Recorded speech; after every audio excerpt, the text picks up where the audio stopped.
Thank you, everyone, for joining us. The Dallas Sidekicks podcast. Today, I have two phenomenal new owners of the Dallas Sidekicks, ex-Maverick great and NBA legend, Mr. Eduardo Najera. Thank you so much for coming on the show today. The pride of a nation. And Mr. Hector Rodriguez, Optic Gaming CEO and good friend. The bigger legend. The bigger legend. The biggest legend in the room It's right in now. the house. I can't even fit right now. I got to move like this because he's... No. His head is that big? No, Come on, man. I was honored to shake this man's hand when I first got introduced to him. I'm very proud to be a Mexican dude. So meeting the first ever was truly an honor. Me too. The Juarez, Chihuahua, Juarez represent the whole state of Chihuahua. Oh, cool. Yeah. And all the Mexican compañeros. Love it. I want to tell you a funny story, though. When I was growing up, I remember watching him. We're the same age, but I was watching him. I was living in Mexico, and what a legend. Yeah. What a legend, bro. You were like an inspiration to myself, and I know to all the people. Same. And same way. I met him the first time. I was like, Now my head is getting bigger. Now I'm going to go like this. I thought you were going to say that the legend that you heard was that he took all of the height from every Chihuahuense in that area and apparently kept it for himself. Luckily, I hit the 6 mark, so I'm good. You're good. You're good. So tell me a little bit something. I want to know your story. I would really want to know who you are, kind of give us an ESPN light of who you are, and then I'd love to hear the same thing from you. Sure. Do we have time? We do. We want the short version. I love talking about myself, of course. There's no better view than me. Is what I like to say. I'm kidding. 100%. Jesse, you're that old? You're older than me. 47? We're both 48? Same age. Uh-huh. Okay. Let's Right keep it that behind way. you guys. I'm right behind you guys. Well, you know, when I was, I grew up in Chihuahua, the capital. Was born in a small town. It's called Milwaukee, Chihuahua. It's a tiny little town. My mom had her doctor over there, so we were living in Chihuahua. She went and had me in these little towns. Everybody, talks about me being from Milwaukee, which is a tiny little town, about 45 minutes away from Chihuahua. I have no idea. Okay. But I grew up in the capital. That's where I started my everything. My childhood was there. I'm the youngest of 7. Quickly adjusted to being bullied back in the day by all my 5 brothers and 1 sister. Same height, your brothers? They wish. I wish that too. They're a little wider than me, shorter. But yeah, I grew up on a happy family. When I was 14, I grew up about 8 inches in 2 months. Oh, wow. Think about that. Grew up playing soccer. Give me I never had it. So give me that, like, what is that like? Yeah, right? what does that feel like? Do you feel your bones like hurting? Like one minute you're like walking and then the door's that much shorter? My feet were hurting. I was a size 16 squeezing in a 12. Wow. Think about that. And it was a gimme from my brothers, They would throw in those shoes and it was just interesting. But I didn't really have any pain. A lot of people kind of experience pain in their knees especially, but not me. But at 14, it was just that summer, I turned 15, but at 14, right before I turned 15, I went from 6 feet to 6'8". Jeez. Wow. Overnight. Wow. Then I was like the monster. And I was bullied by not only my brothers, but the senoritas. Yes. Imagine 14, 15, walking around my freshman year in high school. I was very awkward looking, couldn't whistle and walk at the same time. Very uncoordinated. Grew up playing soccer, of course. What position? I was a goalie and I was a striker. Okay. I consider myself an athlete. I was, I remember like University of Oklahoma, they even recruited me as a kicker because I can kick the shit out of the ball, honesty. But I was an athlete, right? And then when I was 15, a freshman in high school, I went and tried for the team. I wanted to try for the baseball team. My father was a pro baseball player. Oh, wow. That was kind of famous. I grew up watching him play, so I kind of saw the environment. He had all the attention. He had the long blonde hair with the green, blue eyes. They call him El Vikingo. Imagine that. Dang. Dude, I think I'm going to give myself that name, dude. You can't. Wait a minute. I'm not blonde and blue-eyed. Self-inflicted nicknames don't often go well. So I wanted to be like my father, of course. And then once I hit that 6'8" mark, I went and tried for the baseball team. And the coach was like, dude, you're too tall. Go try out for basketball. Mm-hmm. So I migrated towards basketball. First time playing the sport. Fell in love with it. All the guys were my size. And luckily, the prep school that I was going to, they did have a good program. So they went to the U.S. In Chihuahua still? In Chihuahua. Okay. Chihuahua. Interesting. 122. I was a bulldog, literally. So, you know, I grew up going back and forth to the U.S. And finally at 15, you know, I started playing really well. 16, I was being recruited by pro teams. 17, I made a decision to come to the U.S. Okay. Zero English. Okay. Zero. Just How old? a few words. 16? 17. So I made that sacrifice. I knew that I could have played pro and make some money, some good money for Mexico and for anyone in the world. You know, they were offering me like $10,000 per month. I was like, whoa, at 17, I better take this. But luckily, I sacrificed that. My family, my city, my state, my country came across to learn a different culture, to start a different life. And I just wanted to learn English. But I was so good at basketball, at any sport. But basketball was the one that I was like, okay, this is the sport that could get me out of poverty and do something with myself and chase that dream and become somebody, not through basketball, utilizing basketball to get an education. The vehicle, yeah. So, you know, my first time was San Antonio, got recruited by every college, university around the globe. Then I started like clicking, started becoming a better basketball player with experience. And ultimately I chose the University of Oklahoma. From Oklahoma, I had a great career. Was that a culture shock when you went to Oklahoma? It was more for San Antonio. San Antonio was a bit of a culture shock. And OU was just fun. 18, now I got a full ride to take care of everything. All I had to do is concentrate on really working, being disciplined and being committed to my basketball career. So 4 great years at the University of Oklahoma. Got drafted by the Dallas Mavericks. I'll take that back. Got drafted by the Houston Rockets. Traded on the same night, draft night, to the Dallas Mavericks. Then I started my career here with the Mavericks.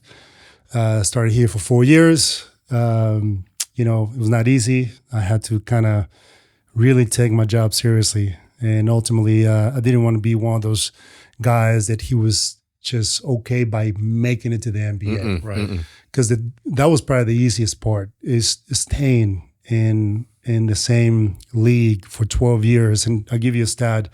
Only 5% of the history of the players played about 10 years or more. Wow. So I played 12 years. Dang. Tied 5%. That's impressive. So I'm proud of that. That's impressive. If you look at my stats, they were not very good, but I was the type of guy that was sacrificing his body all the time. Played with broken hands, swollen knees. I set the record. I had a left knee surgery, scope surgery, and I came back in 10 days because I wanted to get out of Golden State at that particular time. It was a really bad team. Now it's one of the best teams in the NBA, of course. They created a different culture, but back then we were losing so many games, and I just want to get out of there, in all honesty. And luckily enough, I ended up in Denver. The Nuggets were great. Finished my career in Charlotte. But ultimately, I feel like I gave everything I had, my mind, my body, and my soul for the sport that I love the most, which is basketball. Love it. So there's your highlight. All right, reel. baby. That was excellent. like it. That was excellent. Love it. Thank Who's you. next? Come on, Jesse. All right. I Senor think Hecz, do you want me to go first? You should go first. All right. Well, we've gotten to know each other over the years. We're trying to get to know each other a little bit more, but I'm a little Mexican boy born in Burbank, California. Lived there my whole life. At 9 years old, I met my first professional soccer player. So I played soccer, went to the Great Western Forum to watch Baltimore Blast versus the LA Lasers.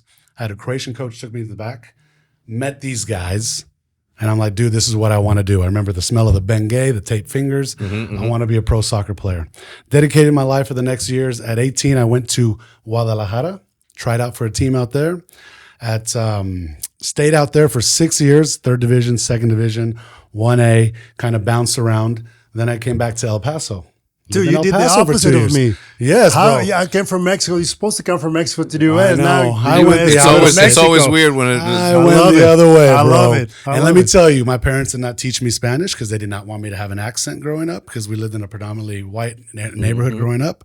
And when I went to Mexico, I was like, what in the hell? I have no Spanish. So for the first year and a half, you want to talk about being made fun of every single day? I remember the bullying and stuff, but hey, hard character was developed. Mexicans make fun of other people. Oh, just a little bit. Just a little bit. You know, we like to have a good time. Amen. But after that, went to El Paso for 2 years. After the conclusion of that season was my first connection to the Dallas Sidekicks, 2002. Old buddy of mine, Jim Tolbert, drafted me, came over here, played indoor soccer. I had no idea this even existed. Played at Reunion Arena, you know, that nice little arena you used to play in. Beautiful spot. Played there for 2 seasons, won Rookie Goalkeeper of the Year. Second year, I tore my ACL.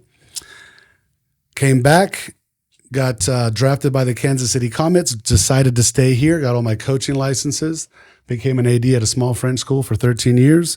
When I arrived there, they had 5 teams. When I left 13 years later, they had 48 teams in 9 different sports and 2 state championships. Then 2018 rolled around. That was my chance to get back into the Sidekicks. My good buddy, all of our friends, Simone, said, hey, why don't you come over here? We got a new group, ownership group, because during that time, Sidekicks were kind of going up and down. 18, 19, they said, come on board, assistant coach. My wife's looking at me like, what the heck's wrong with you? Assistant coach? You crazy? After the first year, they promoted me to director of team operations. The next season was they promoted me to director of ops/GM during COVID. That was probably one of the hardest moments in sporting career that I've ever had. That was difficult, but we learned a lot. We took a lot from that season. The next season, they promoted me to president/GM, built a team that qualified for the playoffs for the first time since 14-15. The following year, president and minority owner. I put some skin in the game because I saw the passion and the drive that everybody had in this organization. I said, I'm in. Let's do it. So I put some money where my mouth is. Now I'm entering my 3rd season as president, business development, really building some strong relationships, having good friends like you come on the ownership group, which I'm pumped about. And that's kind of where I'm at. I've got 2 beautiful, handsome young men, a beautiful wife, and I'm loving Dallas. That's why I'm here. Right on. Yeah, that's me. What's there not to love?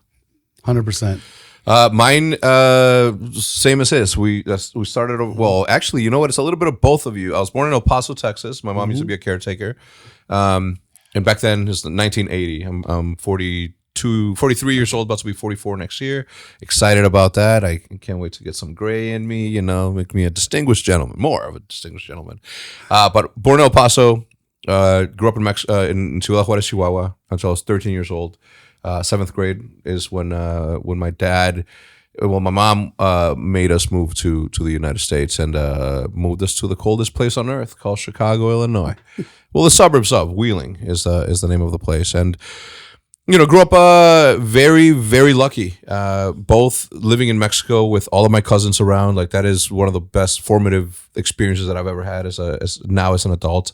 And I wouldn't change that particular upbringing just because it built so much character within me. And to see my dad sacrifice, leaving his mom behind, leaving his brothers, his sisters behind, and coming up here. Mom also, well, my mom had family in Chicago.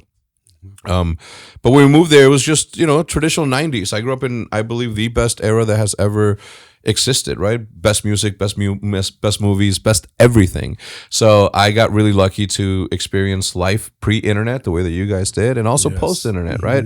But then from there, I knew that I didn't want to, I wanted more for my life. I wanted more to make my parents proud, first and foremost, and to let them know that I took their sacrifice very seriously. So immediately out of high school, I started working in banks. I worked as a teller, then a personal bank officer, then went into the mortgage industry in my 20s and experienced the collapse of the economy as we did because of, you know, the loans and all that stuff that was going on. So I was like there for it, front row and center. And then all of a sudden I discovered this video game called Call of Duty. And, you know, I was an outdoors guy. I love fishing, love camping. No hunting. I see my pets' names in there, but I will take a selfie with a fish. Anyway, so as I'm going through this thing, I'm playing Call of Duty and sort of becoming good at it, and I felt that I was good enough to where I can do tutorials around it. And YouTube, it's 2005. YouTube was just like being born, and nobody knew the platform, and it hadn't been explored the way it was. So I had the first mover advantage, and I was also an early adopter of this new technology.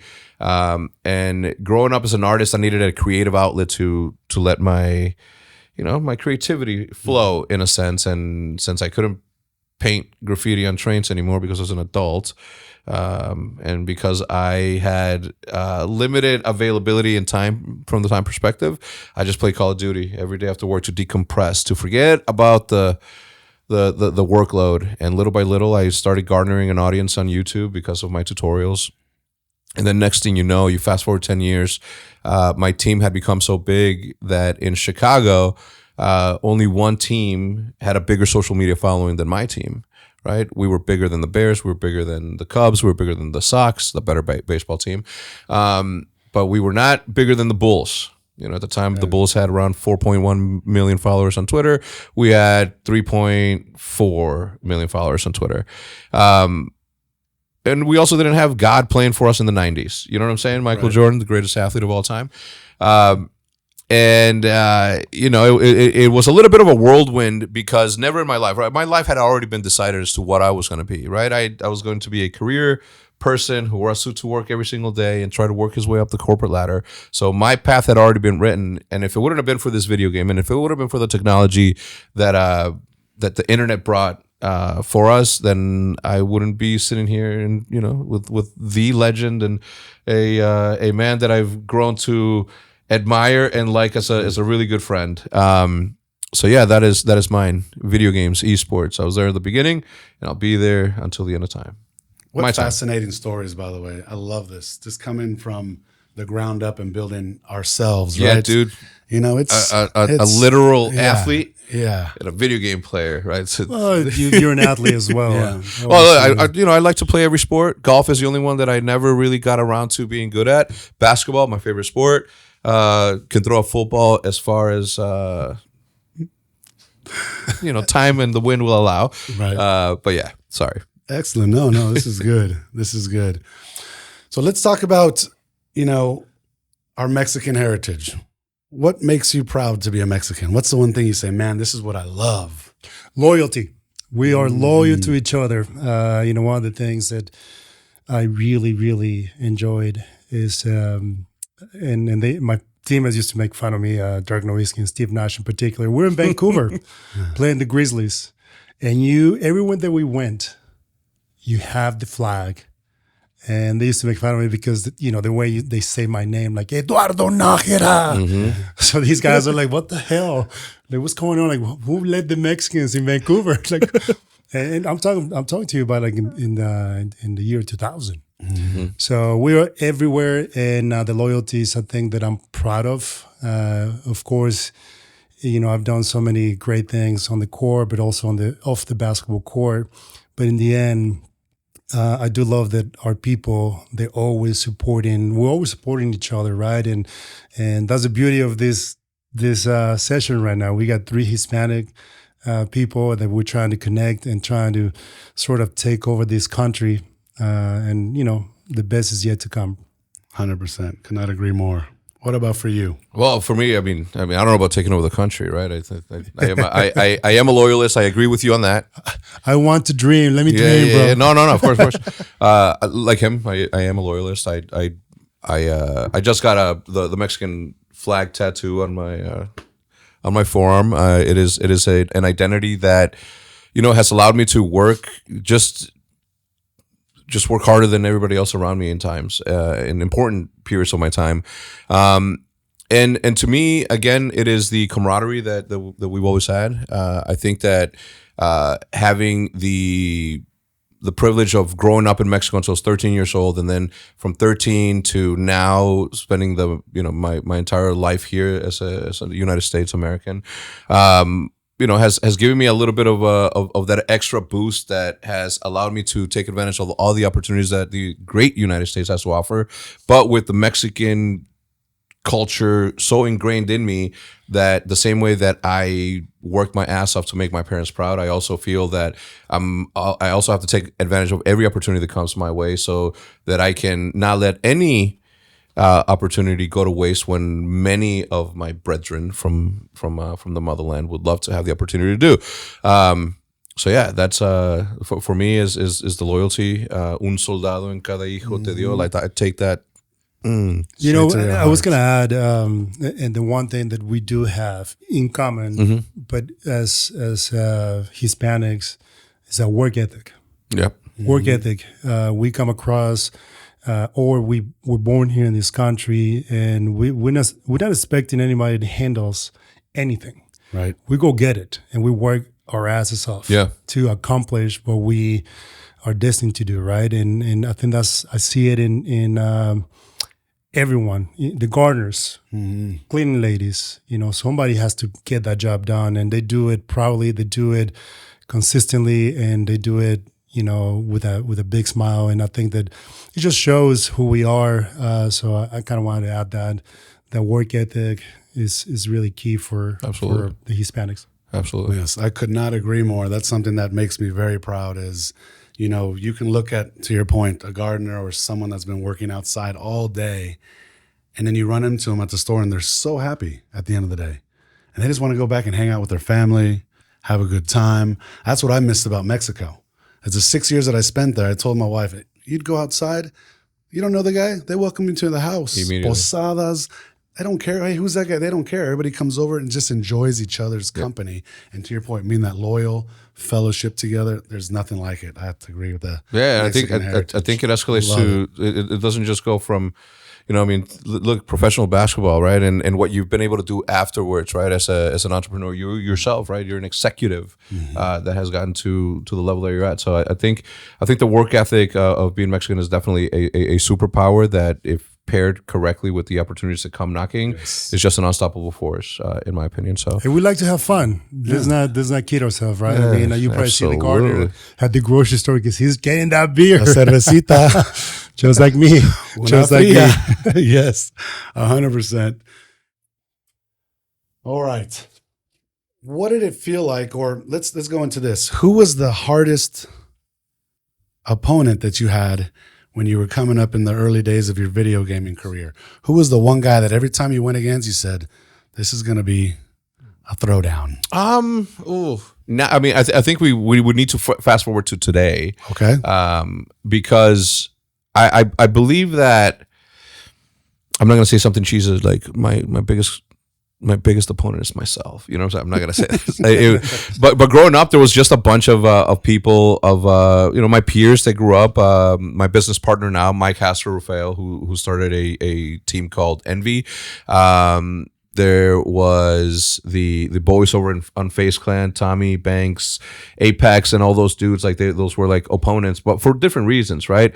At different times. And if it wouldn't have been for that level of competition, I don't think that I would have been able to elevate or rethink the way that my approach was in the industry. So yeah, I would give those dudes a shout out first. Yeah. Okay. Oh, in my case, it was myself. No, in my case, in all honesty, every opponent was better than me. Stronger, faster. I think that what the difference there was my intelligence. I was always studying the game, studying my opponent, including my teammates, coaches. It takes a little bit of time. It takes about 4 years to completely understand the entire NBA. Mm-hmm. But I think that my heart was the difference. I knew I was not going to back down. I knew, going back to what I shared about my father, I knew that there was no going back. So I had to use my heart, my effort, my energy, and my intelligence to get around my inability or the lack of abilities compared to these guys. But ultimately, I think that I created a career based on my effort and heart. And hard work. Love it. You? Me. So, man, I had the opportunity to play against one of my childhood idols growing up. Romario, that played for Barcelona. So we were in the Open Cup, 2006.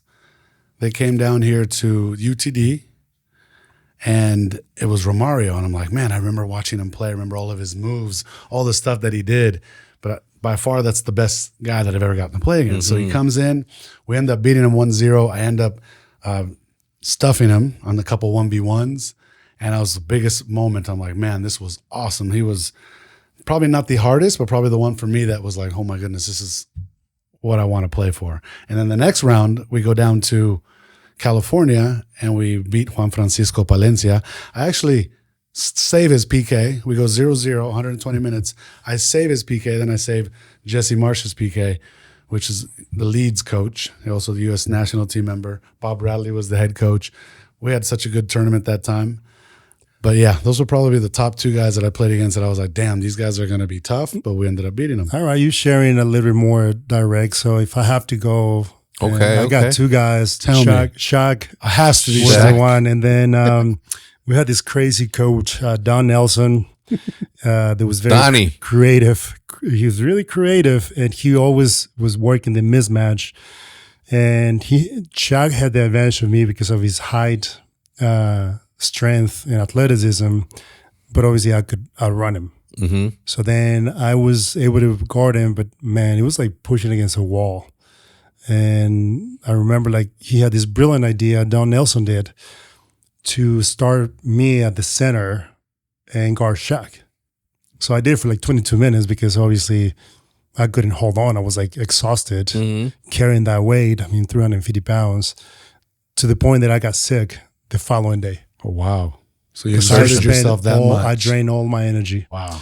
And then the other guy that I pissed off was the late Kobe Bryant. Playing the first round, I was with the Denver Nuggets. Super excited to play them. They're the favorite to win the championship, which actually they did win the championship in 2008. We're in the first round. Same thing. George Karl, the coach, is like, I want to go big on Kobe. So he put Kane Martin, my teammate, and I to guard him. And we started by, Kane and I were like, okay, we're just going to be as physical. Let's start with, tenacity, and let's go and bump and wear him out. Mm-hmm. Didn't happen. Nope. We just pissed him off. He averaged 40 points and they swept us. And there was one particular play that I woke him up. Sometimes you don't want to wake that giant, right? Because he was on cruise control trying to save his energy because he knew that he was going to be needed in the finals. But there was one particular play where I fouled the out of Kobe. And I blocked the shot, but I took his arms and I put him down to the floor because I wanted to, that was game one. I wanted him to feel the physicality. There was no foul call. And he's on the floor and he got up and he gave me that nod, like that arrogance. He like, okay, I got something for you guys. And went off, swept us in the playoffs. Couldn't stop him at all. Then we changed the strategy. We went small. Nothing would stop him. The guy was pissed, and he proved a point and averaged 40 points against us. Unstoppable. Don't wake up the Giants.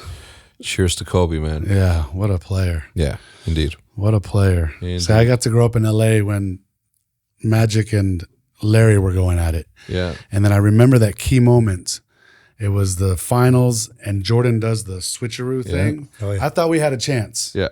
When he did that, I almost felt like Magic was saying, here, this is you now, bro. Yeah. And he took over at that point. It was more like, give me that. It's my turn now. Yeah. True.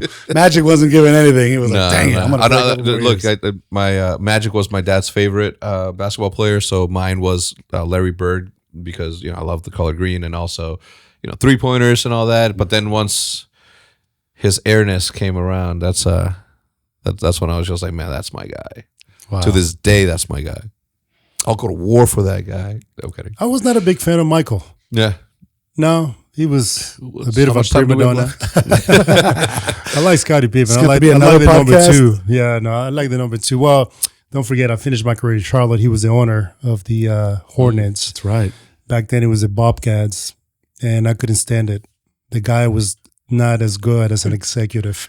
No. That's why I'm not a big fan of him. Yeah.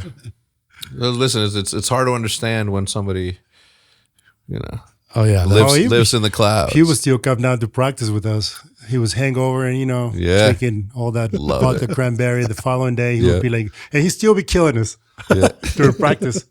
But what are you gonna do? Like, he's the owner. He's the one writing the checks. I'm not gonna take him down. I just sat down and enjoyed the show. Right? Yeah. What was that feeling for you when you said, man, this is it? When Optic Gaming really got to that point where you felt like this was I'm at the, top of the hill, and wow, look at me. How was that feeling for you? Well, I was obviously thankful for everybody that helped me along the way, especially my wife, who was, there from the very jump. She essentially funded. My first investor was her, by being the only one that was working when our daughter was born, and she was going to work and paying the bills, and I was sitting there playing video games with my beautiful baby girl Olivia in my hands, and I remember taking phone calls with her, crying in the back or something, for sponsors too, right? So it was I apologized and whatever, but I just felt thankful. I just felt thankful for whatever it was that gave me the vision to be able to just go for it. Thankful. Love it. What about you, Eddie? When you walked out onto that Dallas Mavericks floor for the first time, what was that feeling like? Oh, it was incredible. It was incredible. It was a long journey from Mexico all the way, San Antonio, University of Oklahoma, then Dallas. And I can't sit over here and say I did it all by myself. Mm-hmm. Yes, I used values and fundamentals to get there, but there were so many people along the way that helped me tremendously. Started with my host family in San Antonio. Stayed with the host family. They show me what it is to be a family, a functional family, and happily married. Went to church all the time. Slowed me down. I learned a lot from them. They supported me throughout my career. They ended up being one of my financial advisors and my accountant up to date. Then I had a lot of coaches because I was the type of guy that wore coaches out. Mm-hmm. I wanted them next to me all the time, working, doing the extra work. Every time they asked me let's do 250 shots, I would try to do 350 just to get ahead of the competition. In the weight room, hey, you got 10 repetitions. I would do 15. I had that mentality, but without them, putting in the work with me, I couldn't have made it to where I am. So there's so many people to be thankful and to be grateful for. So when I got to that spot, and by the way, I started my first game in the NBA, and it was just a lot of emotions, a lot of positive energy coming in, and just kind of the hard work and all the support from all these individuals. Great human beings paid off, and I was able to enjoy it. Do you still get out there and play pick up or? So I had a brilliant idea. I already a couple of years ago that I'm a certified yogi. I love doing yoga. Okay, and I took the courses. I invested in a concept. So before I invested, I wanted to see what they were selling. Mm-hmm. And fell in love with the practice of yoga and meditation, much needed for me after being active for so many years. My body needed a different type of exercise. Gotcha, yeah. So my right hip was sore every time I did yoga. So I went to the doctor, and the doctor is like, dude, your hip is gone. And I was like, well, just give me a shot. To normal athlete, just give me a shot and I'll be on my way. Gave me a shot, pain was gone. Continue going. And then the brilliant idea was well, maybe I just fix it. Because he did tell me you need a hip replacement on both hips. Talk about the other sacrifice that I made, right? My body during my career. So I asked him, I was like, if I have the hip replacement, will it help me open up my hip and the mobility go back to normal? He's like, absolutely. Man, he was lying to me.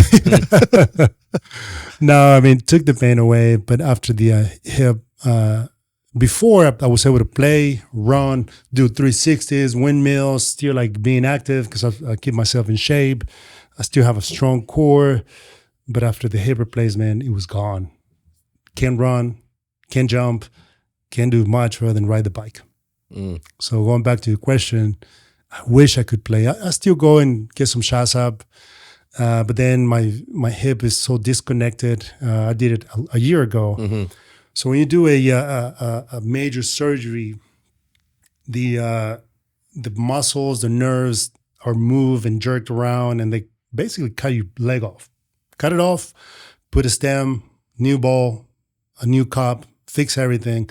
But there's a disconnect from the brain to the muscles. Send that signal. Yeah. So when I'm trying to move, it's almost like the leg is dragging. Yes. It's not paying attention. So then I'm in that process of kind of reconnecting everything because it's got to be done through your core. But because of that, I'm not able to play basketball, which, I actually thought that once I fixed it, I was going to be able to go play. At least go, yeah. Man. Can only imagine. Can't be mad, man. It pays for the bills. Yeah, 100%. That hip is actually I sent a lot of love and pays for the bills. So I'm in a good spot. So I wouldn't change anything. Definitely. Yeah. So you guys being part of this new project, what I'm so excited about is obviously the opportunity here with the Sidekicks, how it's growing, how it's just becoming such a new thing for all of us, right? My family supported me to get me to this point because I saw that passion. I see the potential here. And I know that other sports are suffering, mainly European football at the moment, European soccer. The fans aren't going as much anymore because they're not evolving.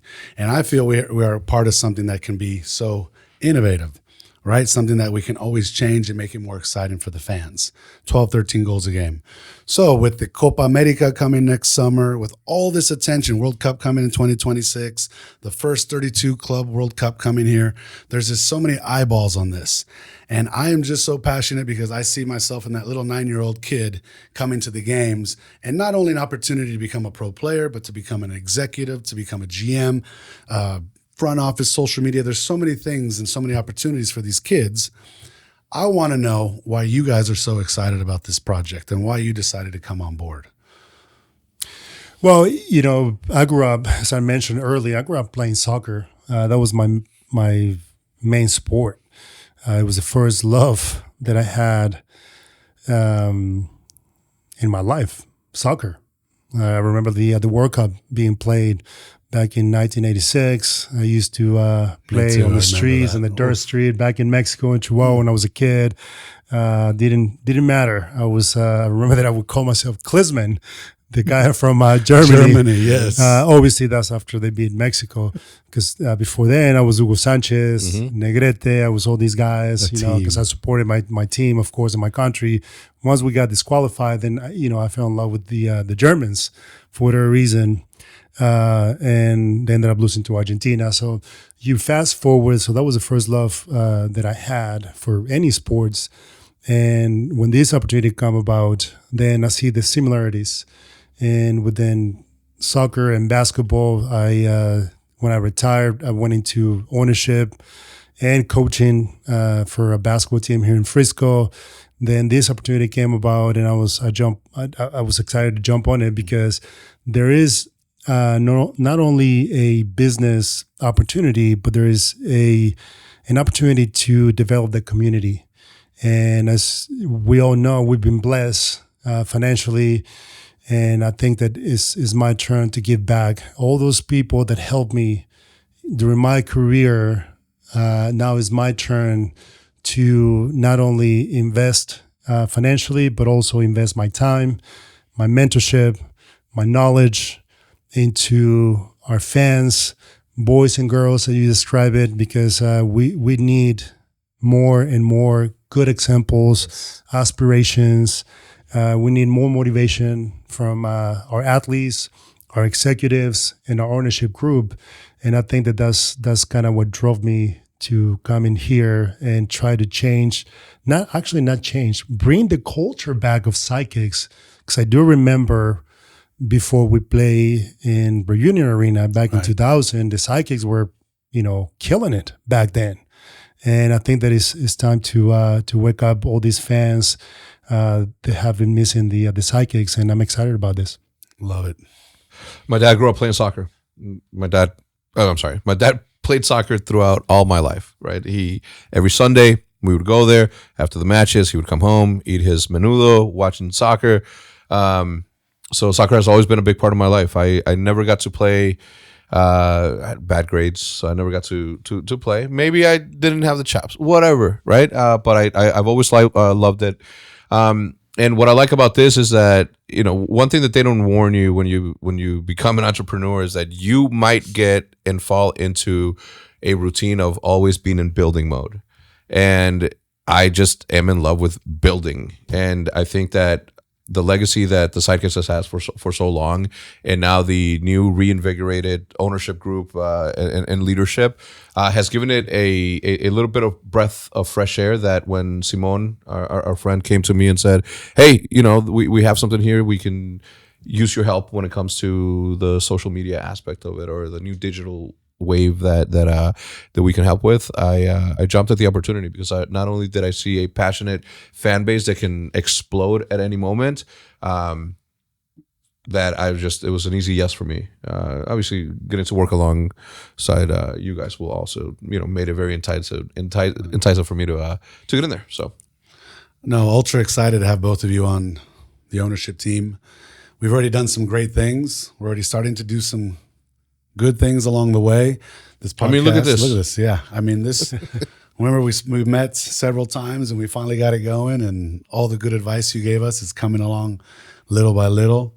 Your Rolodex coming on board, helping us out. There's just so many things that we're going to do together that I cannot wait to be an inspiration to the next kiddo that comes into that arena and sees us and sees there's an opportunity other than what they've known their whole life. Going back to the way we started, being Hispanics, Mexican descendants, I do believe that loyalty is going to come about, and we just need to expose our kids. My kids are half, Mexican Americans now, so they're excited about the season, and also, soccer is exploding in the U.S. So we just got to get our fans, Sidekick fans, our old ones, and also the new ones. Like, we need to capture those, especially the Hispanic community.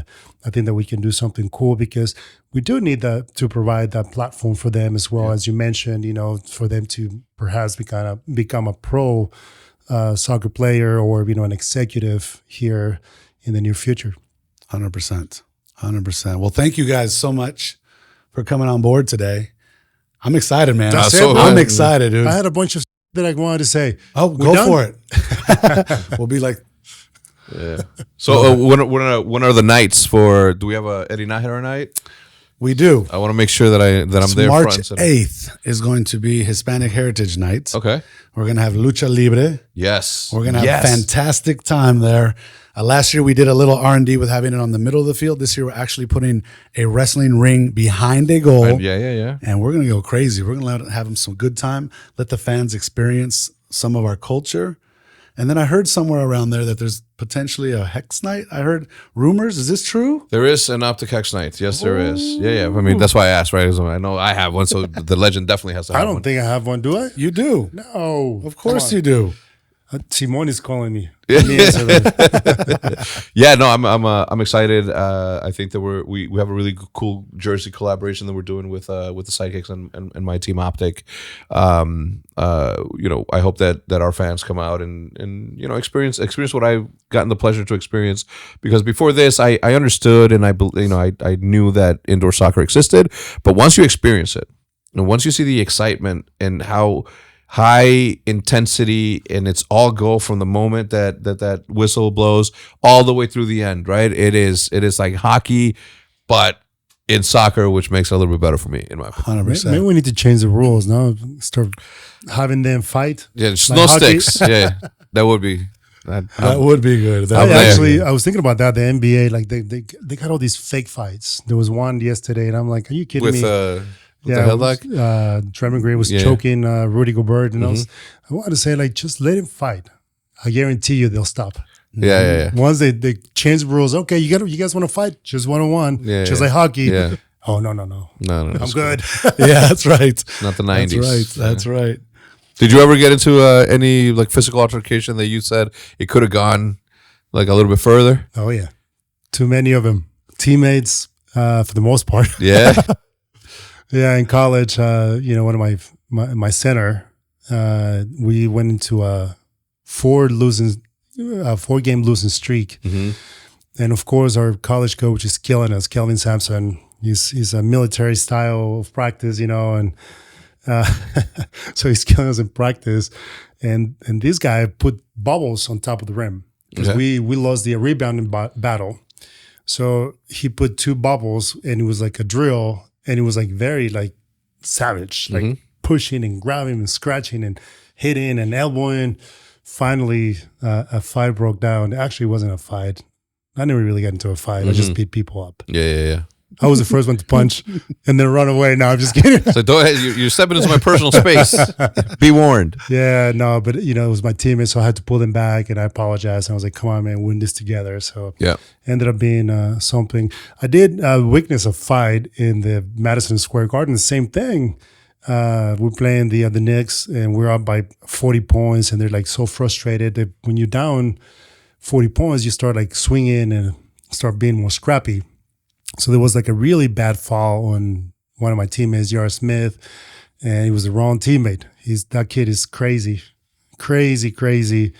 And who was it? J.R. Smith. Okay. He ended up winning a championship with Cleveland. Mm-hmm. The guy with no shirt. J.R. Smith. Knucklehead, yeah. Knucklehead back then, surely he's mature now. So he ended up squaring up to Nate Robinson. Oh. So I came into the mix. I was playing with him. So I'm trying to pull my teammate up, and he's like, no. And he went into the crowd, and I was like, nah, that you cannot do. Mm-mm.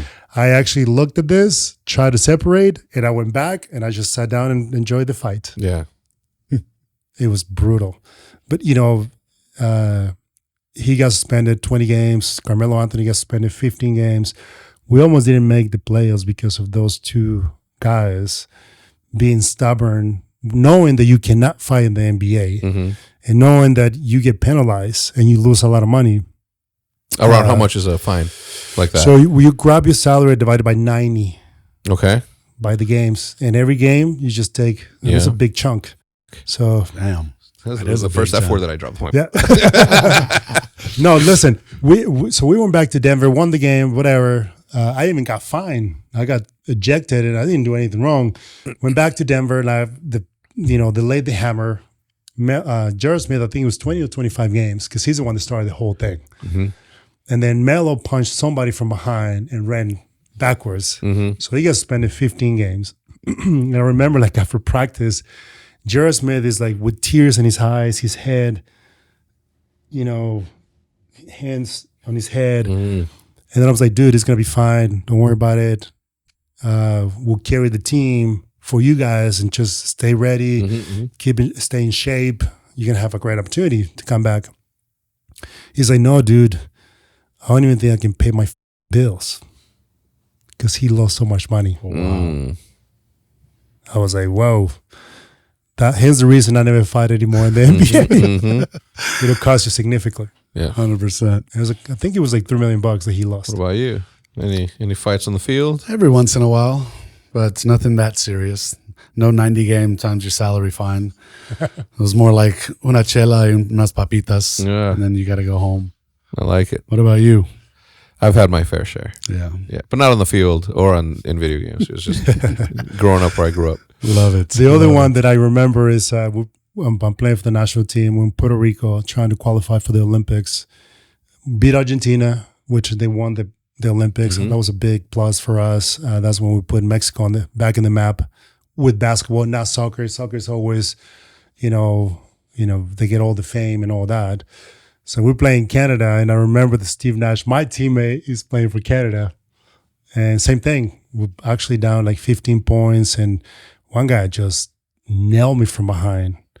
And it was typically the guy on the bench. I don't know if they send him just to beat me from behind. Yeah. And I got up and I slept with my own sweat. They didn't call the foul. And the guy ran to his bench So I went after him. I didn't do anything. He just kind of went into a ball, and I just like grabbed him, threw him down to the floor. Then I got ejected. But it was like 4 minutes left in the game. So those are the fights that I kind of witnessed. Not much excitement. Nice. Got to defend the Mexico flag. Yeah, 100%. There's no backing down. Yeah. No backing down. Whatever. We're known for being good boxers anyways. If you would have told me 2 years ago I was going to have you two here for a podcast, I would have said you're crazy. But thank you all so much for your time, man. Honestly, good friends. Great to have you on the ownership team. I'm pumped for this season, and I know there's more to come. So thank you for everyone who joined us on the Dallas Sidekicks podcast. The postseason catch-up after the same group? We're going to do it again. Yeah. But it's got to be uncensored, man. It can't be more political. No. I was cursing the whole time. Oh, no, me too. Don't worry, we have got good bleepers. We got good bleepers. We're good. I don't swear for the editors, specifically for the editors. I'll swear all day long, but I know that they're gonna have to like listen again and cut those certain ones because I don't see anybody taking notes on the time markers to see who said what when. But, when, and where. That's right. I said just make it raw.